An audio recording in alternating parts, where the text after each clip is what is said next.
Bismillahirrahmanirrahim. Assalamualaikum warahmatullahi wabarakatuh. Sahabat beriman rahimakumullah, Allah subhanahu wa ta'ala melaknat iblis karena enggan bersujud kepada Nabi Adam alaihissalam. Ada dua malaikat yang menangis melihat peristiwa tersebut. Malaikat yang menangis ketika Allah subhanahu wa ta'ala melaknat iblis adalah malaikat Jibril dan Mikail. Ketika iblis menampakkan diri dalam bentuk yang sebenarnya, maka malaikat Jibril dan malaikat Mikail menangis dengan sangat keras. Allah subhanahu wa ta'ala lalu memberikan wahyu kepada keduanya. Apa yang menyebabkan kalian menangis seperti itu? Keduanya menjawab, "Wahai Tuhanku, kami tidak merasa aman dari tipu dayamu."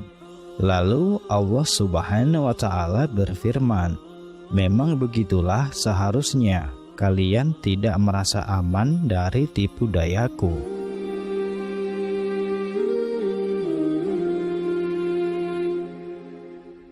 Dari Anas bin Malik radhiyallahu anhu bahwa Rasulullah shallallahu alaihi wasallam bertanya kepada malaikat Jibril, "Aku tidak pernah melihat malaikat Mikail tertawa."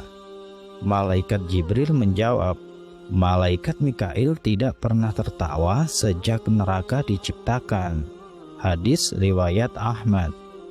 Dikatakan pula bahwa Allah subhanahu wa ta'ala mempunyai malaikat yang tidak satupun dari mereka yang pernah tertawa sejak neraka itu diciptakan, karena takut pada murka Allah subhanahu wa ta'ala, lalu akan mengazab mereka di dalam neraka itu. Aisyah radhiyallahu anha berkata, Rasulullah shallallahu alaihi wasallam ketika ada perubahan musim dan angin berhembus kencang, maka beliau berubah wajahnya seraya berdiri, mondar-mandir keluar masuk kamar karena takut azab Allah akan turun. Hadis riwayat Bukhari dan Muslim.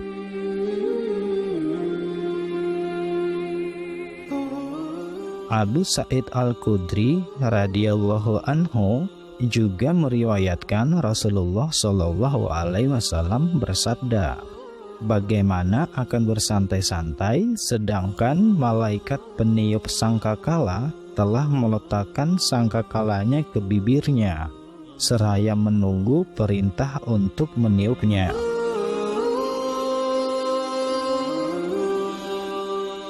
Diriwayatkan ketika Allah subhanahu wa ta'ala melaknat iblis, dia memohon penundaan kiamat kepada Allah subhanahu wa ta'ala, hingga pada akhirnya Allah subhanahu wa ta'ala menunda kematian iblis hingga hari kiamat. Lalu iblis berkata, "Demi kemuliaanmu, sungguh aku tidak akan keluar dari hati anak cucu Adam selama rohnya masih dikandung badan." Allah subhanahu wa ta'ala lalu berfirman, "Demi kemuliaan dan keagunganku, aku tidak akan menutup pintu taubat selama rohnya masih dikandung badan."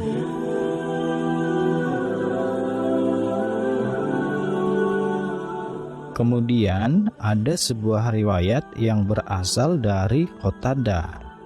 Dia berkata, tadinya iblis termasuk kabilah malaikat yang bernama jin. Ibnu Abbas berkata, sekiranya iblis tidak termasuk malaikat, maka dia tidak diperintah untuk sujud.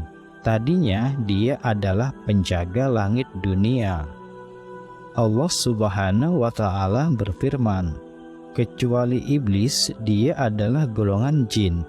Dia berkata, mereka termasuk golongan malaikat yang senantiasa memegang perhiasan penghuni surga hingga hari kiamat tiba. Dari Sa'id bin Jubair, dia berkata, Allah melaknat iblis yang berubah bentuknya dari bentuk malaikat. Dia pun menjadi bergetar dan berteriak. Maka setiap teriakan di dunia berasal darinya hingga hari kiamat tiba. Dia juga berkata, ketika iblis melihat Nabi Shallallahu Alaihi Wasallam di Mekah, maka dia berteriak dengan suara yang keras.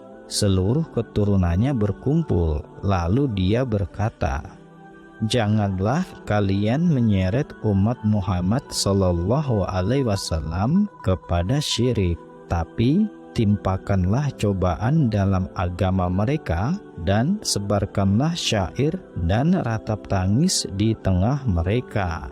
Wallahu a'lam bishawab.